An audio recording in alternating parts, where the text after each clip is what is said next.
Hello everyone, welcome to star education. कैसे हो आप लोग? आशा करती हूँ कि बहुत अच्छे होंगे और आपकी पढ़ाई भी अच्छी चल रही होगी। दोस्तों, कल हम लोगों ने प्याजे के बारे में पूरा चैप्टर ख़त्म किया, उसका प्रैक्टिस पेपर किया। आज जो हम लोग चैप्टर स्टार्ट करने वाले हैं उसका नाम है लॉरेंस कोहलबर्ग। आपने इनका नाम सुना होगा। ये एक मनोवैज्ञानिक हैं जिन्होंने नैतिक मुद्दों पे अपना सिद्धांत दिया है। ठीक है, तो चलिए इनके बारे में आगे पढ़ते हैं। Lawrence Kohlberg 1927 to 1987। Lawrence Kohlberg का जन्म कब हुआ था? 1927 में, और डेथ कब हुआ था? 1987 में। वह एक अमेरिकन मनोवैज्ञानिक थे। ठीक है, जीन पियाजे के नैतिक मुद्दों के सिद्धांत से प्रभावित होकर ही उन्होंने नैतिक न्याय को अपने अध्ययन क्षेत्र के रूप में चुना। वो जीन पियाजे से काफ़ी प्रभावित हुए थे। जीन पियाजे ने जो नैतिक सिद्धांत दिया था उससे काफ़ी प्रभावित हुए थे और उन्होंने भी नैतिक न्याय के बारे में अपना अध्ययन किया और उसी को अपना क्षेत्र चुना। ठीक है, अध्ययन के लिए उन्होंने 10 से 16 वर्ष तक के बालकों से लिए साक्षात्कार से प्राप्त तथ्यों का विश्लेषण करके पियाजे के सिद्धांत को विस्तारित, परिवर्तित तथा परिष्कृत किया। उन्होंने क्या किया कि 10 से 16 वर्ष के जितने भी बालक थे उनका इंटरव्यू लिया, साक्षात्कार लिया और उसी से प्राप्त तथ्यों का विश्लेषण करके, एनालाइज करके उन्होंने उसे और विस्तार पूर्वक बताया और उसमें चीज़ें परिवर्तित कई, कुछ नए नए चीज़ों का उन्होंने खोज किया। ठीक है, उन्होंने पाया कि बालक का विकास कुछ निश्चित अवस्थाओं में होता है, जो अवस्थाएं सार्वभौमिक होती हैं। उन्होंने ये पाया कि बालक का जो विकास होता है वो एक निश्चित अवस्था में होता है, जो अवस्थाएं सार्वभौमिक होते हैं। सार्वभौमिक मतलब सबके लिए एक समान होती है। ठीक है, नेक्स्ट, लॉरेंस कोहलबर्ग का नैतिक विकास सिद्धांत। अब उन्होंने क्या नैतिक विकास का सिद्धांत दिया है ये हम लोग पढ़ते हैं। कोहलबर्ग अपने प्रयोगों में लघु कथाओं को उपस्थित कर उससे संबंधित नैतिक समस्याओं के संबंध में प्रश्न पूछते थे। उनके द्वारा पूछे जाने वाली लघु कथाओं में से एक लघु कथा निम्न है। नीचे एक कथा दिया हुआ है जिससे आप समझ पाएंगे। वो ऐसी स्टोरी बताते थे, ऐसी सिचुएशनल स्टोरी बताते थे जो कि हम लोग को नैतिक शिक्षा देता था और उसी के आधार पर वो प्रश्न पूछते थे। किससे? बालकों से। 10 से 16 वर्ष के बालक में जो अध्ययन उन्होंने किया वो इसी के माध्यम से किया।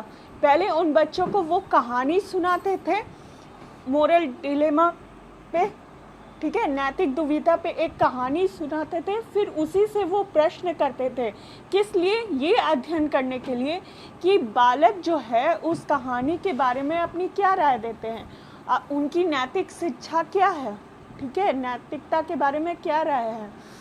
तो चलिए नीचे जो है एक कहानी दिया हुआ है, एक छोटा सा कहानी है जिसके माध्यम से आप समझेंगे कि उनकी कहानी कैसी होती थी। ठीक है, यूरोप में एक महिला मौत के कगार पर थी। डॉक्टरों ने कहा कि एक दवाई है जिससे शायद उसकी जान बच जाए। वो एक तरह का रेडियम था जिसकी खोज उस शहर के एक फार्मासिस्ट ने तभी की थी। दवाई बनाने का खर्चा बहुत था और दवाई वाला दवाई बनाने के खर्च से 10 गुना ज़्यादा पैसा मांग रहा था। उस औरत का इलाज करवाने के लिए उसका पति हाइनस उन सबके पास गया जिसे वह जानता था। उसे केवल कुछ पैसे ही उधार मिले जो कि दवाई के दाम से आधे ही थे। उसने दवाई वाले से कहा कि उसकी पत्नी मरने वाली है, वो उस दवाई को सस्ते में दे, वह उसके बाकी पैसे बाद में दे देगा। फिर भी दवाई वाले ने मना कर दिया। दवाई वाले ने कहा कि मैंने यह दवाई खोजी है, मैं इसे बेचकर पैसे कमाऊंगा। तब हाइनस ने मजबूर होकर उसकी दुकान तोड़कर वो दवाई अपनी पत्नी के लिए चुरा ली। अब आप लोगों ने देखा कि कैसा सिचुएशनल स्टोरी होता था, है ना, कि मतलब कि एक जो यूरोप में एक महिला थी, वो मौत के कगार में थी। डॉक्टरों ने उसको बचाने के लिए एक दवाई का सुझाव किया उसके पति को, ठीक है। तो पति जब फार्मासिस्ट के पास गया और पूछा कि वो दवाई कितने में आएगी, तो वो दवाई 10 गुना ज़्यादा अधिक थी, ठीक है। तो और उसके पास पैसे जो है वो कम पड़ रहे थे। उन्होंने जो पैसा इकट्ठा किया, उसके पति ने जो पैसा इकट्ठा किया वो बहुत ही कम था दवाई के लिए। तो लास्ट में क्या हुआ कि जब वो रिक्वेस्ट करने के बाद भी वो उसको दवाई नहीं दिया, तो लास्ट में उसका दुकान तोड़कर वो दवाई वो चुरा लिया, ठीक है। तो इस तरह की सिचुएशनल स्टोरी देते थे कोहलबर्ग, और फिर इससे ही संबंधित क्वेश्चन किया जाता था कि क्या ये करना उचित था या नहीं, या अनुचित था। इस तरह के क्वेश्चन वो करते थे बच्चों से, ठीक है। आगे देखिए क्या बोलता है। इस कहानी के आधार पर कोहलबर्ग ने 2 बातों पर बल दिया। पहला, नैतिक दुविधा। अब नैतिक दुविधा इस कहानी से क्या आई, है ना। नैतिक दुविधा एक ऐसी दुविधा है जिसमें किसी व्यक्ति को 2 या 2 से अधिक नैतिक कार्यों में से किसी एक कार्य का चयन करना पड़ता था, ठीक है। तो क्या बोल रहा है, नैतिक दुविधा में क्या होता है कि व्यक्ति को जो है 2 या 2 से अधिक नैतिक कार्यों में से किसी एक कार्य का चयन करना पड़ता था। जैसे कि अगर कोई व्यक्ति किसी समस्या में पड़ गया है और उसको 2 से अधिक कार्य में से किसी एक को चुनना रहता है, उसी को नैतिक दुविधा कहते हैं कि करे कि नहीं करे, किसी कार्य को करे या नहीं करे, ठीक है। उसको बोलते हैं नैतिक दुविधा। कोई इंसान बहुत अच्छा है लेकिन उसकी फाइनेंशियल कंडीशन ऐसी अच्छी नहीं है कि वो अपने घर को चला सके, तो वो लास्ट में क्या करने लग जाता है। पहले तो वो चाहता है कि हम किसी भी तरह मजदूरी करके या कोई और अन्य कार्य करके अपना घर चलाएं, अपना पेट पालन करें। लेकिन लास्ट में जब वो पैसे कम पड़ जाते हैं तो एक समय ऐसा भी आता है कि जब वो चोरी भी करने लगता है, ठीक है। तो ऐसे सिचुएशन को नैतिक दुविधा कहा जाता है कि पहले वो आदमी सोचता है कि मजदूरी करे या हम चोरी करें, दोनों में से किसी एक कार्य को जब वो चुनता है तो उसी को नैतिक दुविधा कहा जाता है। जैसे क्या हाइनस को दवा चुरानी चाहिए थी, है ना। हाइनस की अभी हम लोगों ने स्टोरी सुनी, क्या उसको दवा चुरानी चाहिए थी। पहले तो वो भी अच्छा भला आदमी ही होगा, लेकिन लास्ट में अपनी पत्नी को बचाने के लिए लास्ट में उसको दवा चुरानी पड़ी। तो क्या उससे ऐसा करना चाहिए था या नहीं करना चाहिए था। ये 2 कार्य में से किसी एक का वो चुनाव किया, इसीलिए उसको नैतिक दुविधा में वो आ जाएगा। सेकंड में क्या बोल रहा है, क्या एक पति को अपनी पत्नी की जान बचाने के लिए दवाइयाँ चुरानी चाहिए। तो ये दूसरा सिचुएशन है जहाँ पे आदमी दुविधा में है कि अपनी पत्नी को बचाने के लिए क्या दवाई चुराई जाए। पहले क्या था कि दवाई चुराई जाए या नहीं चुरानी चाहिए, लेकिन पत्नी की जान बचाने के लिए दवाई चुरानी चाहिए या नहीं चुरानी चाहिए। ये 2 क्वेश्चन उसके दिमाग में उस समय आ रहा होगा। इसी को नैतिक दुविधा कहा जाता है। जब दिमाग में 2 से अधिक क्वेश्चन अराइज होने लगते हैं, कोई दुविधा अराइज होने लगती है कि हम किसी कार्य को करें या नहीं करें। अगर नहीं करेंगे तो हमारा लॉस हो सकता है या हमारी जान जा सकती है। तो वो 2 कार्य में लास्ट में जब हम किसी एक कार्य का चुनाव करते हैं तो उसी को नैतिक दुविधा कहा जाता है। नेक्स्ट है नैतिक तर्कना। सही या गलत के प्रश्न के बारे में निर्णय लेने में शामिल चिंतन की प्रक्रिया को नैतिक तर्कना कहा जाता है, ठीक है। जब हम ये सोचने लगते हैं कि कोई काम सही है या नहीं, सही है या गलत है, और जब हम उसको करना चाहिए या नहीं करना चाहिए, जब हम ये सोचने लगते हैं तो उस चिंतन को क्या कहा जाता है, नैतिक तर्कना कहा जाता है। मतलब नैतिक रूप में तर्कना करना, है ना, नैतिक रूप से सोचना कि वह काम सही है या गलत है, उसे करना चाहिए या नहीं करना चाहिए। ऐसी चिंतन को नैतिक तर्कना कहते हैं। जैसे फॉर एग्जाम्पल यहाँ फर्स्ट में दिया हुआ है, हाइनेस ने चोरी करके सही किया कि गलत, है ना। ये देखिए, ये एक सोच है ना कि सही किया कि गलत किया। ये सही और गलत के बीच अंतर जब वो सोच रहा है तो इसको नैतिक तर्कना कहेंगे। सेकंड में है क्या, चोरी करना सही है। जहाँ पे है कि सही या गलत के बारे में प्रश्न करना, अपने चिंतन में सही या गलत का प्रश्न करना, उसको हम नैतिक तर्कना कहेंगे। इन्हीं कथाओं से प्राप्त अनुक्रियाओं का विश्लेषण करके कोहलबर्ग ने बताया कि व्यक्ति में नैतिक विकास 3 स्तरों से होकर गुजरता है। प्रत्येक स्तर की 2-2 अवस्थाएं होती हैं तथा इन अवस्थाओं का क्रम निश्चित होता है। सभी व्यक्तियों में ये अवस्थाएं एक ही उम्र में नहीं होती है और ना ही व्यक्ति एक अवस्था को छोड़कर दूसरी अवस्था में जा सकता है। अब इन्हीं कथाओं से जो अनुक्रिया मिलती है, जो रिस्पॉन्स मिलता है बच्चों से, उसका विश्लेषण करके कोहलबर्ग ने बोला है कि नैतिक विकास को 3 स्तरों से होकर गुजरना पड़ता है। कितने स्तर से होकर गुजरना पड़ता है दोस्तों? 3 स्तरों से होकर गुजरना पड़ता है। प्रत्येक स्तर की 2-2 अवस्थाएं होती है। जितने भी स्तर आप पढ़ेंगे उनकी 2-2 अवस्थाएं होती हैं, ठीक है। और इन अवस्थाओं का क्रम निश्चित होता है, मतलब निश्चित तौर पर वो क्रम में होगा, ठीक है। वो सारे अवस्था जो होंगे वो निश्चित क्रम में होंगे, कोई भी आगे पीछे नहीं हो सकता, ठीक है। सभी व्यक्तियों में ये अवस्थाएं एक ही उम्र में नहीं होती है।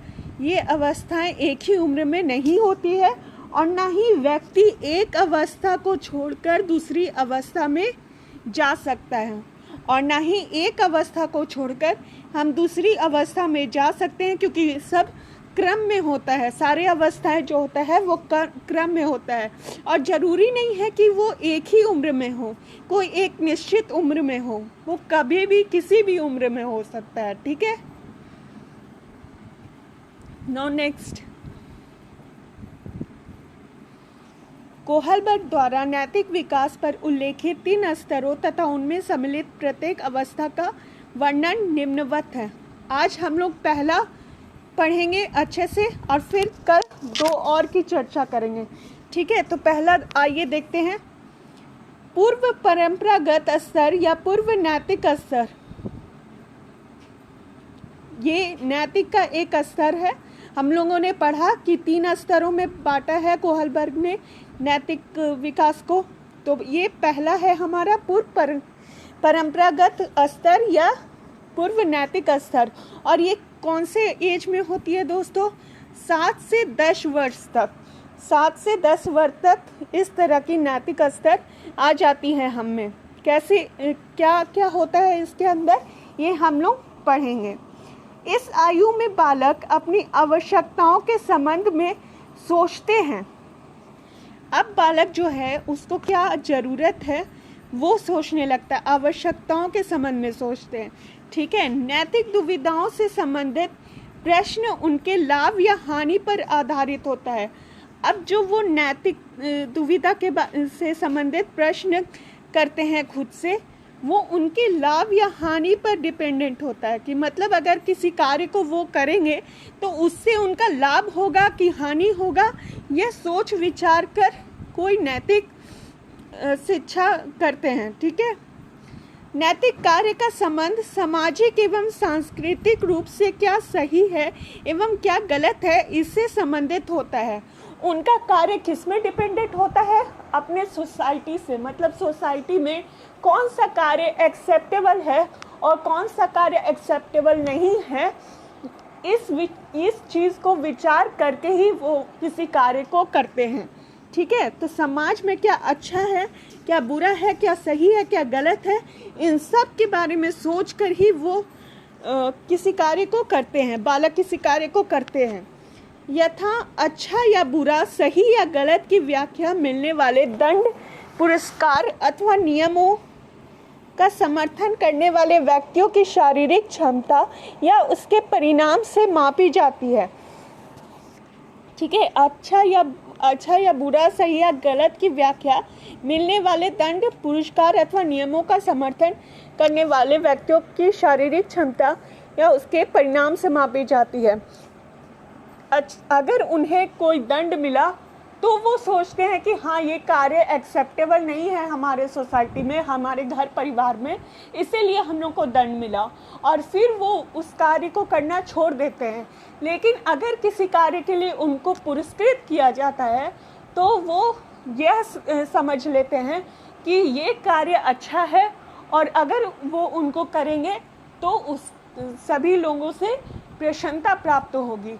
मतलब वो ऐसे कार्य को करना ज़्यादा पसंद करते हैं जो उनके माता पिता, शिक्षक और अन्य पास पड़ोसी के द्वारा एक्सेप्टेबल हो, अच्छा माना जाए। ठीक है, उसका ध्यान रख कर करते हैं। अब इसके अंतर्गत 2 चरण आते हैं। पहला है दंड तथा आज्ञा पालन अभिमुखता। ठीक है, पहला है दंड तथा आज्ञा पालन की अभिमुखता। इसके स्तर में क्या होता है, बालक के मन में आज्ञा पालन का भाव दंड पर आधारित होता है। इस अवस्था में बालकों में नैतिकता का ज्ञान होता है। बालक स्वयं को परेशानियों से बचाना चाहता है।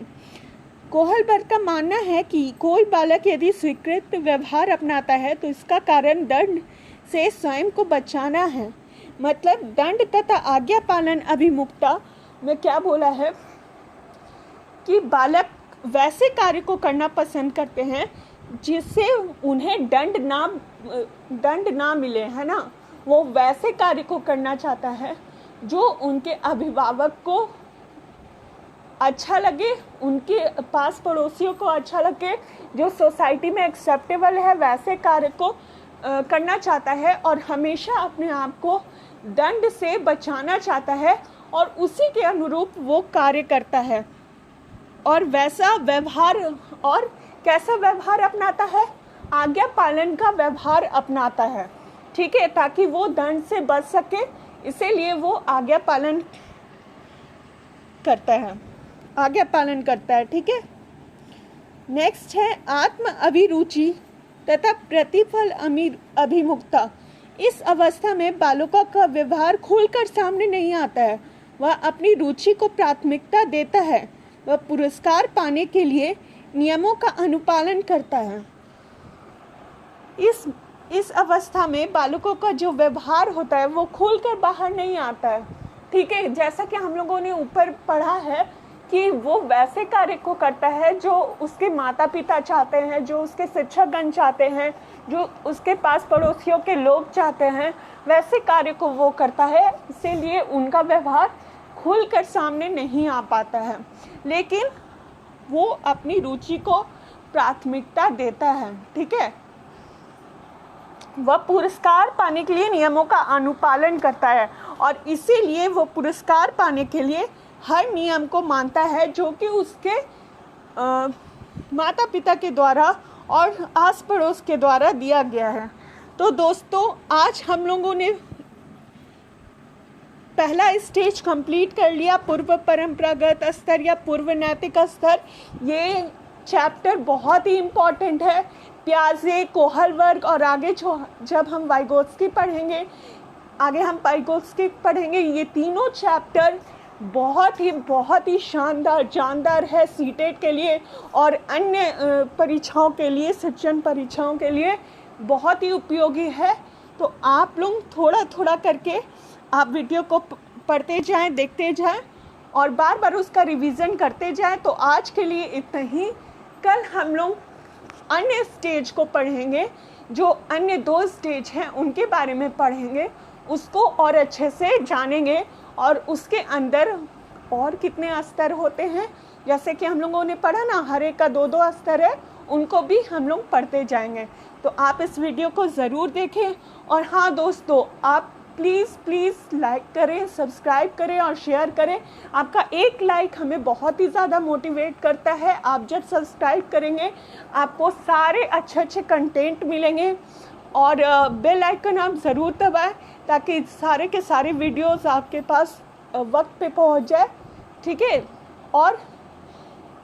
और रिवाइज करते रहें। Keep learning and keep smiling. Thank you so much for watching my videos. Thank you.